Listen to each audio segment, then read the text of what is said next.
So in today's video, I'm going over a couple ways that we can use our karate bounce to set up effective and explosive strikes. So here I'm telling Ishan to bounce on his toes, and we don't necessarily even want to leave the floor when we do that. We can literally just pump the heels up and down without having to leave the floor. He likes to kind of bounce around. He has a little bit of a Soviet style, so he does like to leave the floor a little bit, but I would prefer if he just kind of keeps his heels bouncing up and down and then lowers his level to really get that spring action going to explode into his 1-2.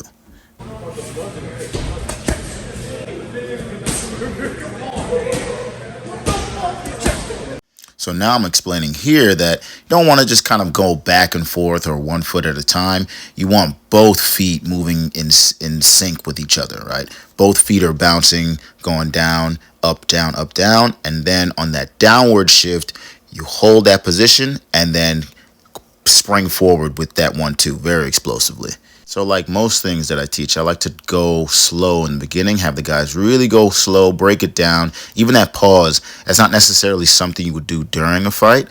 You could actually use it as like a little bit of a level change feint as well, but it's not necessary that you're just going to completely freeze and pause down there for like a full-on 2 seconds. You know, you just want to get that movement to understand that you want to squat down and explode into that 1-2. And again, for me, this is not something that I want to use the entire fight. This is something I want to like sprinkle in there. You know, I use my traditional kind of boxing footwork, 1 step at a time, moving around, and then I can go a little bit into a little bit of a karate bounce and then explode into a 1-2 and surprise my opponent. And then I'm back to my usual style, moving around 1 step at a time. And this kind of style can be very, very taxing on the legs as well. So it's something that you want to practice constantly in order to build up your conditioning. First round, wanted to see what he had, and so is Harvey throwing that left jab. Let's see if he steps it up here. Mayweather with a quick snapping overhand right to start out round. So we can see here in this example shown by Floyd Mayweather that he's doing that bounce in and out to try and force a reaction out of his opponent. And then we see he seamlessly goes back to his usual step-by-step kind of boxing approach, step and slide, step and slide.